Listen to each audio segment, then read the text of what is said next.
राज्यामध्ये लाल कांद्याची आवक घटली तर मार्च एंडिंगला कांद्याचे बाजारभाव पुन्हा 3,000 रुपयांचा टप्पा पार करणार का? शेतकऱ्यांमध्ये देखील अशाच पद्धतीची चर्चा सध्याला सुरू आहे. शेतकरी मित्रांनो, सध्या आपण कांद्याचे बाजारभाव जर पाहिले तर 1,000 ते 1,200 रुपयाच्या दरम्यान कांद्याचे दर हे स्थिरावलेले आहेत. त्यातच युद्धजन्य परिस्थितीच्या पार्श्वभूमीवरती कांद्याची निर्यात म्हणावा तेवढी सुरू नाही. त्यातच लाल कांद्याचं मोठ्या प्रमाणात यावर्षी उत्पादन झालं आणि कांद्याचे दर हे गेल्या 1.5 महिन्यापूर्वी कोसळले. एकरी 70 ते 80 हजार रुपये खर्च करून शेतकऱ्याच्या पदरामध्ये अक्षरशः निराशाच पडते आणि यामुळे शेतकरी हा पूर्ण बेजार झाला आहे. एकीकडे युद्धामुळे बाजारभाव मिळत नाही तर दुसरीकडे सरकारी धोरणही शेतकऱ्यांना जाचकच ठरत आहे.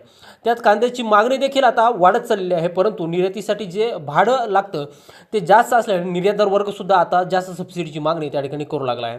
आखाती देशातून अजूनही त्या ठिकाणी कांद्याचा तुटवडा त्या ठिकाणी आहे, परंतु सध्या स्ट्रेट ऑफ हार्मोस हा त्या ठिकाणी बंद असल्यानं शेतकऱ्यांचा इलाज कुठला आहे? मार्च आणि एप्रिल महिना हा कांद्याच्या दराबाबत गेम चेंजर महिना असतो आणि अशातच रब्बी कांदा देखील बाजारामध्ये दाखल झाला आहे. नेमकं याच पार्श्वभूमीवरती मार्च एंडिंगला कांद्याचे बाजारभाव हे 3,000 रुपयांचा टप्पा पार करणार का? याविषयी सविस्तर अपडेट व्हिडिओच्या माध्यमातून जाणून घेणार आहोत. व्हिडिओ अगदी शेवटपर्यंत काळजीपूर्वक पाहा. चॅनलवरती नवीन असा चॅनल सबस्क्राईब देखील करा. शेतकऱ्यांनो, आपण जर का पाहिलं तर कांद्याचे जे बाजारभाव असतात ते कांद्याची मागणी असेल, कांद्याचा पुरवठा, याशिवाय कांद्याची निर्यात असेल किंवा प्रक्रिया केलेला कांदा आहे तो देशाबाहेर किती जातोय आणि त्यातून महसूल किंवा परकीय चलन देशामध्ये किती येतं, या सर्व गोष्टींवरती कांद्याचे दर हे अवलंबून असतात. आपण जर का सध्याला कांद्याचे बाजारभाव जर पाहिले तर राज्यातील ज्या महत्त्वाच्या बाजार समिती आहे जिथून कांद्याचं सर्व गणित त्या ठिकाणी फिरत असतं, मग त्या ठिकाणी पिंपळगाव बसवंत असेल, लासलगाव असेल, सोलापूर, पुणे, मुंबईसारख्या बाजार समित्यांमध्ये सध्या कांद्याला 1,000 ते 1,200 रुपयाच्या दरम्यान दर हा स्थिरावलेला दिसतो. साधारण 1 एकर कांदा पिकवण्यासाठी शेतकऱ्याला 70 ते 80 हजार रुपये खर्च येतो, परंतु एवढा खर्च करून देखील जे काही उत्पादन आहे ते त्या ठिकाणी खर्चा इतकंही त्या ठिकाणी सध्याला होत नाही आहे. नफा तर बाजूलाच राहिला आणि यामुळं शेतकरी हा प्रचंड हैराण आहे. एकीकडे इराण इस्रायल युद्ध तर दुसरीकडे रशिया युक्रेनचं युद्ध यामुळं जागतिक बाजारपेठेमध्ये पूर्णतः गोंधळ उडालेला आहे.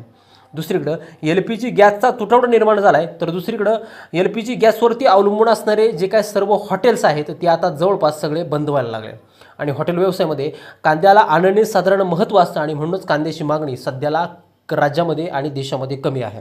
परंतु मार्केटमध्ये जर का आपण चौकशी जर केली तर लाल कांद्याची आवक घटली जरी असली तरी रब्बी कांदा आता हळूहळू त्या ठिकाणी मार्केटमध्ये दाखल व्हायला सुरुवात झालेली आहे. रब्बी कांद्यासाठी मार्च आणि एप्रिल हे 2 महिने अतिशय महत्त्वाचे असतात. कांदा बाजारभावाच्या बाबतीत कांदा निर्यात हा एकच कांदा बाजारभाव वाढवण्याचा एकमेव पर्याय आहे, परंतु सध्या आखाती देश हे युद्धाच्या परिस्थितीमध्ये सध्याला धगधगत आहेत. बांगलादेशने देखील आपला कांदा घ्यायला नकार दिला आहे. श्रीलंकासुद्धा भारताचा कांदा त्या ठिकाणी घेत नाही.